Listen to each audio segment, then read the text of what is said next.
Assalamualaikum warahmatullahi wabarakatuh. Oke guys, hari ini kita ada di rumah wakil bupati guys.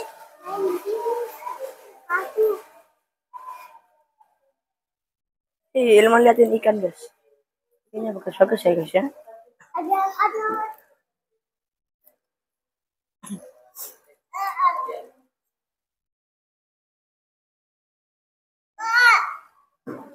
Di sini ada replika pesawat jet. Replika pesawat jet kenang-kenangan dari Letkol Edwin Purnomo. Wah.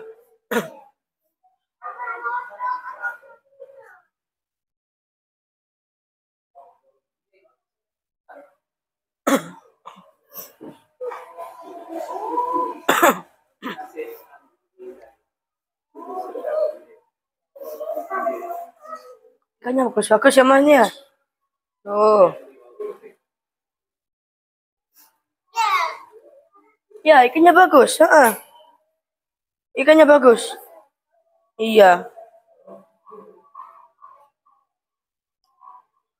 Yes. Ada foto Guster guys.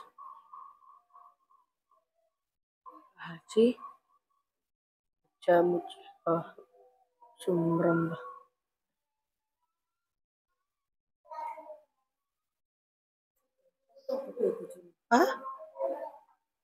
Hah?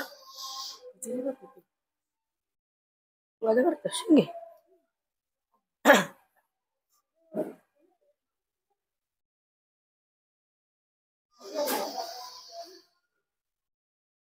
Firman, ngapain?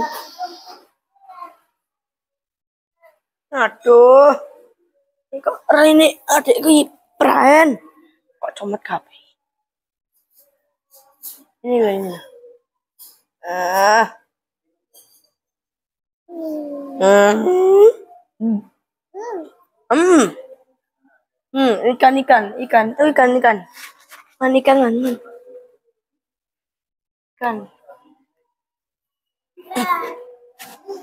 Ikan dia. Ikan merah. Ikan hitam putih. Ini kan bagus. Merah sama hitamnya.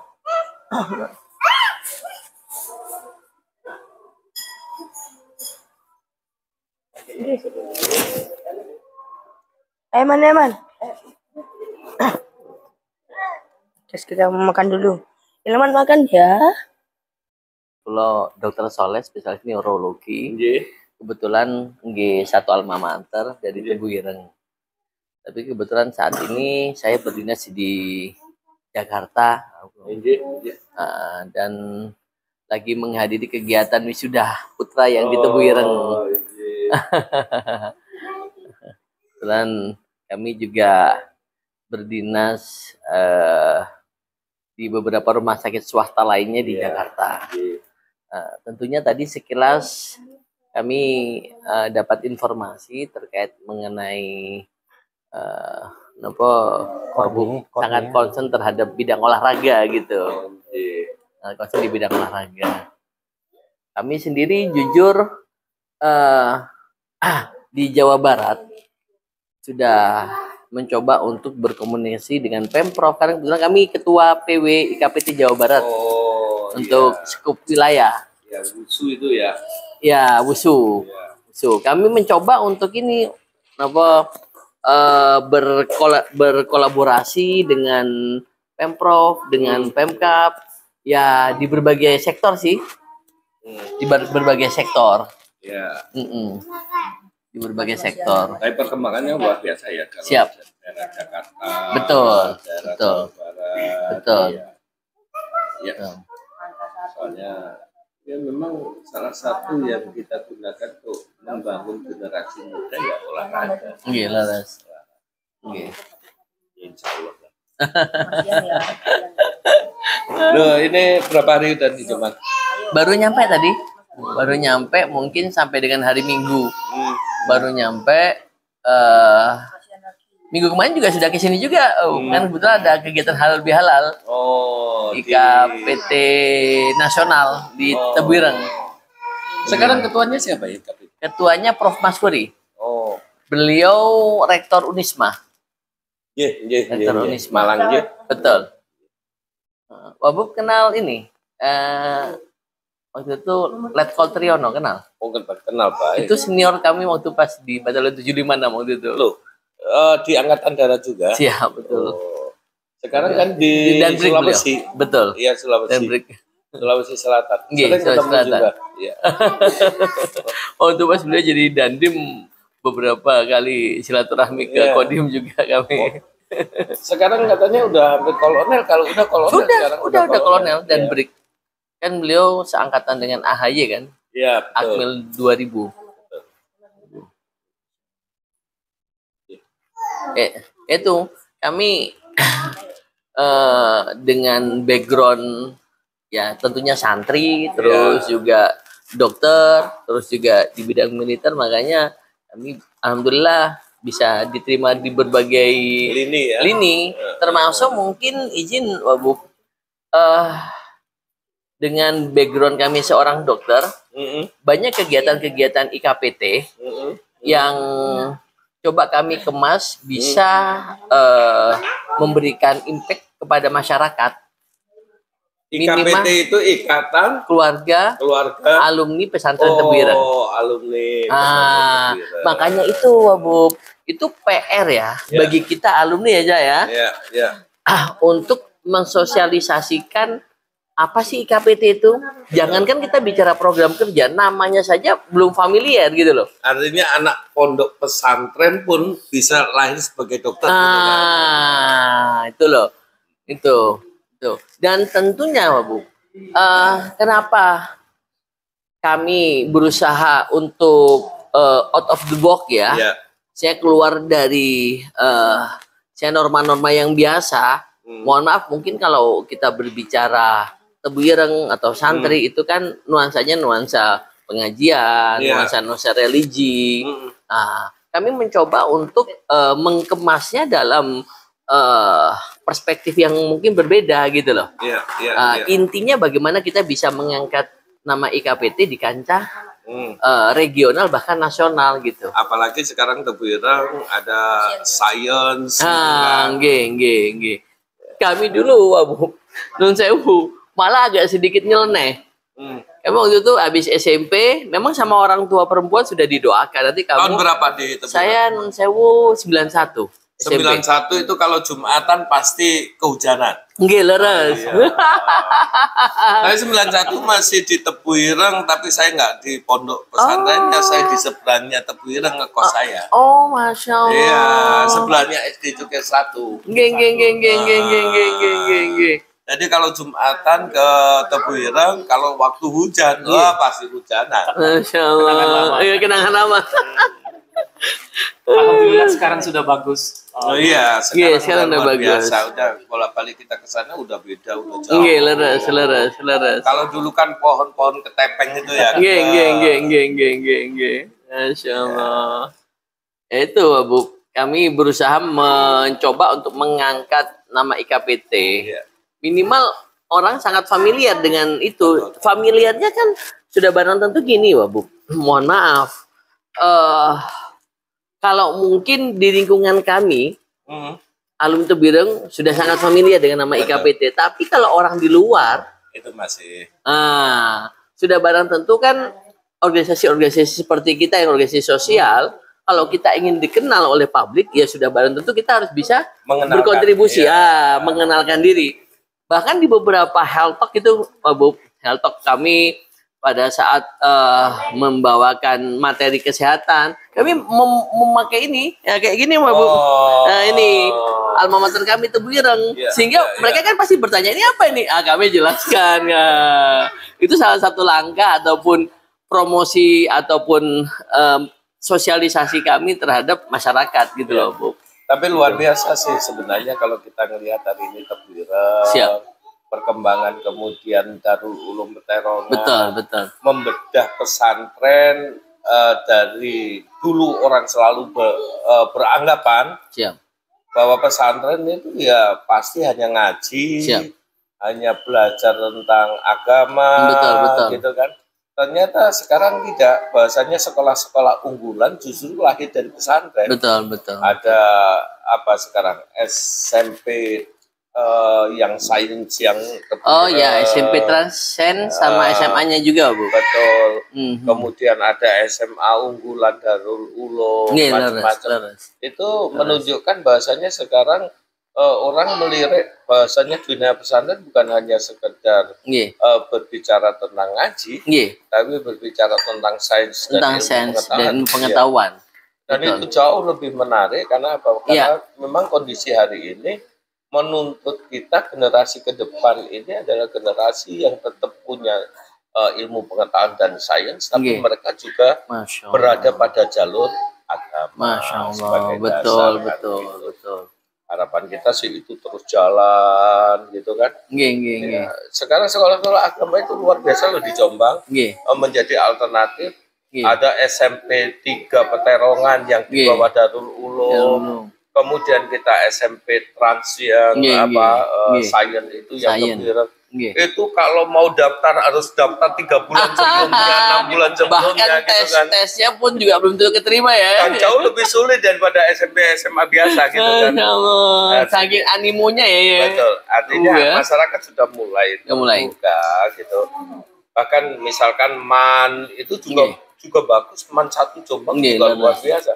Artinya bahwa ada sebuah keinginan baru masyarakat, kesadaran baru bahwa mendidik anak tidak hanya sekedar mereka pintar di dalam sains dan ilmu Betul, pengetahuan, betul.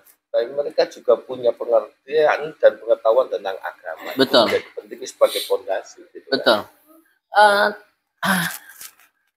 Kami sempat berdiskusi Bu, dengan beberapa alumni Tebu Ireng yang mempunyai kemampuan hasanah di bidang keagamaan, terutama pengetahuan tentang pemikiran Hadratus Syekh Hasyim Asy'ari.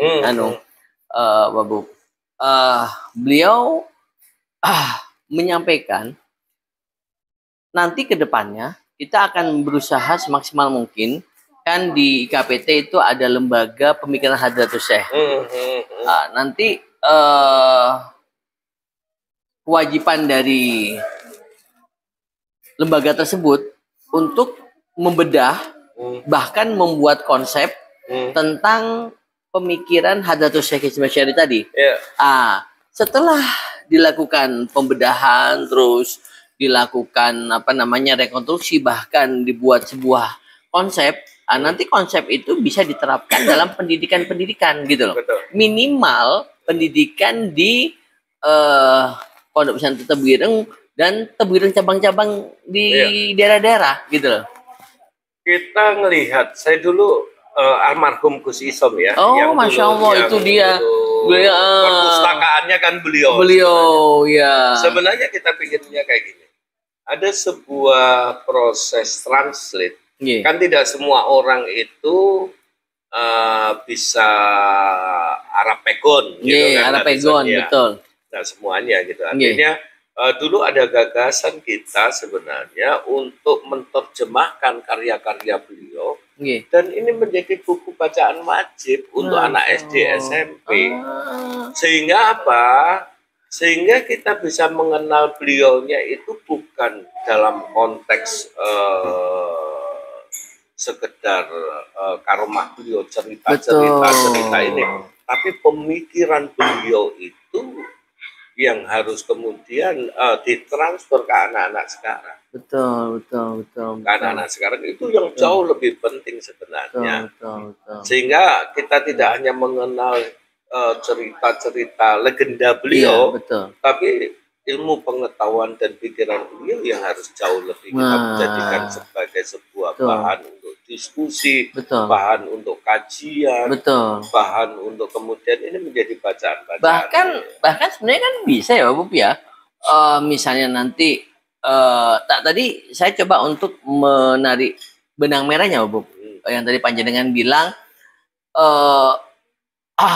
outcome yang diinginkan oleh Kementerian Pendidikan sebenarnya outcome seorang santri ataupun seorang siswa yang mempunyai kemampuan knowledge atau intelijensi yang bagus, di sisi lain juga mempunyai kemampuan emotional question ataupun kepribadian, atau kalau bahasa kita di agama tuh akhlakul karimah yang bagus gitu loh. Kalau kebetulan sesuai dengan spesialisasi kami, Wabu, sebagai dokter spesialis saraf, kita mengenal ada 2 hemisfer, kanan dan kiri.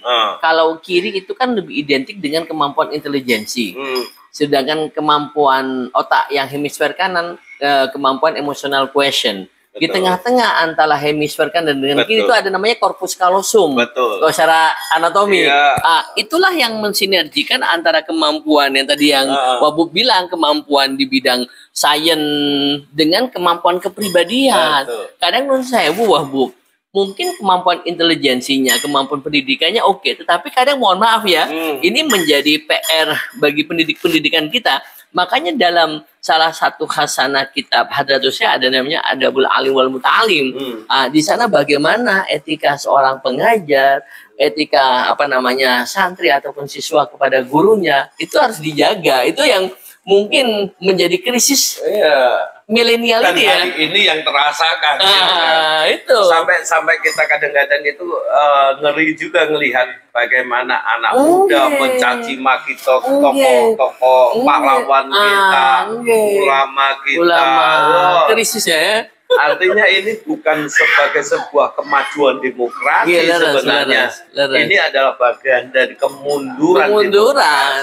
Padahal kan Rasulullah sendiri kan diutuskan liutami makarimal akhlak kan, untuk memperbaiki akhlak gitu. Makanya nun sewu, kami aja yang kuliah di kedokteran waktu pas ngambil spesialis, ngambil di UNER, guru-guru kami menekankan, kami yang kami butuh bukan hanya knowledge, tapi yang paling penting itu etika kamu, bagaimana adab kamu terhadap guru sampai segitunya. Gitu. Dengan orang lain, dengan sesama kita. Bahkan kalau kita melihat misalkan ada seorang tokoh dari Manado namanya Samratulangi. Samratulangi. Itu kan menulis Sitau Timau Tumau Tau. Manusia itu baru dikatakan manusia kalau sudah memanusiakan manusia. Itu kan luar biasa. Hal-hal kecil artinya dan Mbah Hasyim Asy'ari itu adalah salah satu tokoh yang produktif menulis, membuat kitab-kitab, dan saya yakin kalau itu kemudian bisa tersosialisasikan dalam bentuk bacaan-bacaan buat anak-anak SD, SMP, kita sesuaikan dengan caranya masing-masing. Wah, itu akan luar biasa itu. Artinya kita akan mengenal beliaunya bukan hanya sosok beliaunya, bahwa Mbah Hasyim lahir di Jombang, besar di Jombang, berdiri Tebu Ireng dan NU, tapi juga pikiran-pikiran beliau gitu kan. Itu yang terpenting. Itu yang terpenting, betul. Nah itu dia yang tadi yang kami sampaikan di awal itu, bahwa misalnya itu menjadi PR kami untuk sesegera mungkin tidak hanya sekedar pemikiran, akan tapi kita berusaha semaksimal mungkin untuk mengejawantakan dalam dunia pendidikan gitu loh. Itu yang menjadi PR kita. Siap. Kalau itu menjadi satu hal yang sama, pada suatu ketika IKPT harus membuat sebuah seminar bersama dengan teman-teman di pemerintah daerah tentang bedah pikiran atau bedah bukunya, kitabnya Hasyim Asy'ari. Saya yakin itu akan jauh lebih baik, dan saya rasa tidak hal yang memberatkan pemerintah daerah ketika kemudian karya-karya para ulama Jombang kemudian itu ditranslatekan, kemudian menjadi bacaan bagi teman-teman anak-anak kita yang SD. Saya rasa itu tidak memberatkan, tidak memberatkan sama sekali. Semisal ini izin kesempatan yang berharga juga bisa ketemu sama Bapak ini. Nanti coba kami komunikasikan dengan Ketua Presnas. Kan nanti coba kami juga kan kebetulan tinggal di Jakarta. Kan ada beberapa alumni juga yang saat ini menjadi staf ahlinya Kemendikbud. bahkan Kemenak juga ada. Ya. Misalnya Nun Sewu, deal-deal ataupun lobby-lobby kami bisa, kami buka seminar di Jombang, bisa difasilitasi Pak Bu ya? Ya dengan senang hati Masya tentunya kan Allah. gitu kan. Ya Jadi Allah. kita punya tempat untuk seminar, untuk diskusi. Betul. Kita bisa fasilitasi Siap. itu. Dan tentunya nanti kami ingin mengemas dalam skala nasional, tapi lokasinya di Jombang gitu nanti. Siap, terima kasih. Bukan hanya miliknya Betul, Masya Allah. bukan hanya miliknya Nahdlatul Ulama, tapi ini miliknya kita semua. Masya Allah, amin. Gitu kan. Masya Allah. Alhamdulillah. Aduh. Wah Bu, misalnya banyak hal tadi yang disampaikan ya. Oh iya. Tentunya semuanya semata-mata kita kalau sebagai santri Hadratus Syekh, sebagai santri Tebu Ireng hanya ingin berkhidmat, ingin mendapatkan keberkahan. Makanya kalau saya sendiri, Wah Bu, lebih senang untuk selalu menjalin tali silaturahmi antara satu alumni dengan alumni yang lainnya. Karena dengan silaturahmi itulah kita bisa mengkoneksikan antara satu alumni dengan alumni yang lainnya. Sama, mohon maaf karena sekali lagi basic kami sebagai dokter saraf itu kita mengenal ada namanya sel neuron kalau dalam otak kita gitu loh, Bu. Seseorang dikatakan cerdas itu bukan kuantiti ataupun jumlah dari sel neuron yang banyak, tetapi conjunction, hubungan atau kalau bahasa kita interkonektivitas antara satu sel neuron dengan sel neuron lainnya. Itu hebatnya gitu ya. yang saling terkoneksi, itu yang membuat seseorang cerdas. Ya sebenarnya kan gini, tugas kita bersama menjelaskan kepada masyarakat bahwa apa yang diajarkan oleh guru-guru kita, oleh yai kita, bahwa Islam ini adalah rahmatan lil alamin. Bahwasanya bukan sekedar ini hubungan kita dengan Tuhan kita, dengan Allah, Sang Pencipta. Tapi dalam agama ini mengajari kita hubungan dengan sesama manusia, hubungan kita dengan alam dan sebagainya. Sehingga Islam ini adalah penuh dengan ilmu pengetahuan. Penuh dengan ilmu pengetahuan. Yang selama ini seringkali kita gagal untuk memahami dan menelaah itu menjadi ilmu pengetahuan. Saya yakin di kedokteran pun apa yang ada dalam kitab-kitab dalam Al-Quran dan sebagainya itu pasti juga ada dalam ilmu kedokteran. Betul. Karena kita percaya bahwasanya itu adalah sesuatu yang kafah. Artinya itu sudah bisa melingkupi dalam dunia kehidupan.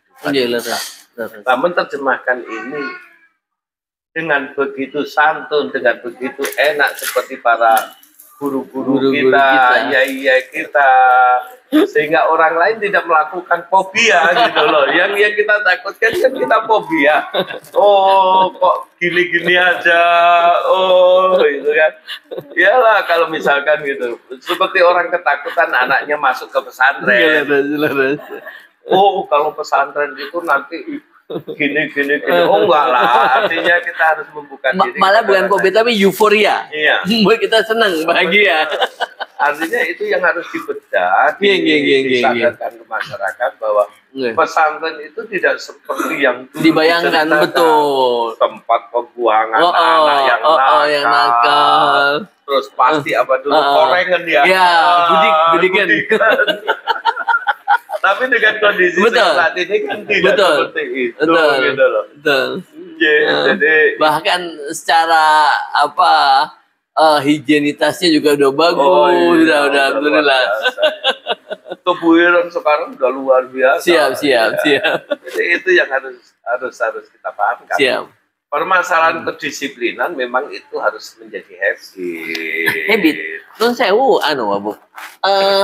Karena kalau kita di militer itu pada saat kita mau pendidikan itu selalu dikatakan apa sih tujuan dan manfaat pendidikan militer? Tujuan dan manfaat pendidikan militer itu untuk men-switch pemikiran ataupun kepribadian ataupun habituasi sipil ke militer. Di mana di situ kita akan diajarkan salah satunya disiplin. loyalitas, Betul. jiwa korsa. Betul. Jujur untuk men-switch itu nggak mudah. Wow. Misalnya contoh Nun Sewu, kita kan ada namanya satu peleton. Betul. Jangan kita nggak berbicara, person to person. Satu orang salah, bukan satu orang aja dihukum, seluruhnya. Jiwa korsa. Terus yang tadi Panjenengan sampaikan Mbak Bu, dengan pendidikan kita di pondok pesantren, sebenarnya kita di situ kita akan diajarkan disiplin, misalnya bangun itu sebelum subuh untuk sholat lahir, terus habis sholat subuh ada ngaji. Nun Sewu, kadang kalau kita di rumah hal-hal itu sulit kita dapatkan. Nggak dapatkan. Di disiplin olahraga aja. Makanya lagu-lagu kita misalnya yang Ayo Mondok itu, ya kan? Bukan berarti seorang orang tua itu tega istilahnya melihat anak itu mondok, akan tapi semata-mata nanti ingin melihat, mungkin sekarang nangis karena jauh dari anak, tetapi sebenarnya tangisan itu tangisan bahagia di saat anak kita dewasa nanti, kan begitu Bu, ya kan?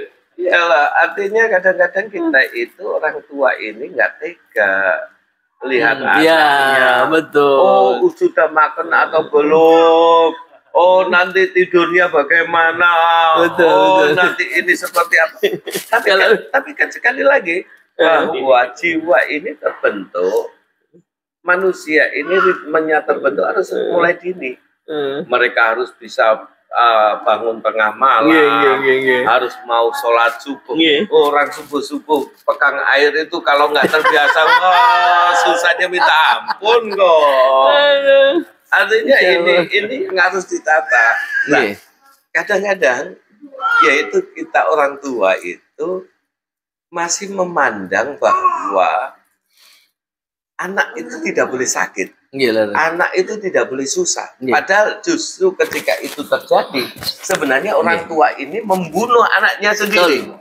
Bagus ini, bagus. Iya, ini membunuh anaknya sendiri. Tuh, jangan gitu dong. Sekarang anak-anak muda, sekarang anak-anak kecil itu kalau sudah liburan, udah bangunnya jam 9, jam 10. Wah, susah kan kalau kayak gitu. Apalagi situasi yang demikian ini, pondok pesantren ketat, SD, SMP tidak boleh pegang HP. Itu luar biasa. Jujur, ada satu penyakit di teman-teman psikiatri itu penyakit headache terhadap HP. Oh iya. Rawan. Headache, ketagihan. Nun Sewu, bisa kita lihat bersama. Anak kecil sudah nggak pegang HP itu nangis. Kadang orang tuanya dimarahin, bahkan bisa menyakiti orang tua. Betul.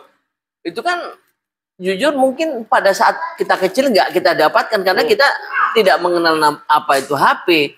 Mohon maaf, kita lihat sekarang kalau kita HP, semuanya ada di dalam HP itu gitu loh. Akhirnya jadi kebiasaan. Siap. Orang tua ngajak ngobrol, anaknya ngobrol sambil main HP. Susah. Dan itu akan menjadi sangat jelek ketika mereka dewasa. Betul. Bagaimana mereka belajar fokus ketika kemudian dua ruang dikerjakan bersama. Nggak bisa. Itu sih yang harus kita lakukan. Ya, berarti memang dunia pondok bener ya? Oh iyalah. Ada yang ngomong dunia pondok salah. Termasuk sebenarnya lah kita mengatakan beberapa kejadian, ada sisi jeleknya. Sekali lagi itu bukan kebutuhan harus mengeneralisir. Betul. Saya sendiri juga jujur bisa merasakan gitu loh. Mungkin dulu kita susah, kita sedih jauh dari orang tua, tapi sekarang kita bisa mendapatkan manfaat, kita bisa mandiri, disiplin, banyak hal yang kita dapatkan gitu loh. Ya, yang kita dapatkan. Insyaallah. Jadi janganlah berpikir seperti zaman dulu atau kita itu lihat orang ngomong tentang pondok pesantren. Intelektual Islam sekarang tumbuh kembang luar biasa. Siap. Gitu kan. Ya, hari ini kita harus berpikir ke depan kita bisa menciptakan melahirkan Nurcholish Masjid lagi. Betul. Kita bisa melahirkan tokoh-tokoh pemikir Islam yang luar biasa. Siap. Iya kan? Dan alhamdulillah sekarang mulai bermunculan luar biasa. Siap. Masya Allah, banyak hal yang kita bicarakan Pak Bub ya. Mudah-mudahan Pak Bub keluarga dan kita semua keluarga besar, khususnya warga Jombang ya kan. Dan tentu dengan kesehatan dan keberkahan ya Bub ya. Amin. Oke, bentar lagi dulu Pak Bub ya. Matur sembah nun. Wassalamualaikum warahmatullahi wabarakatuh. Waalaikumsalam.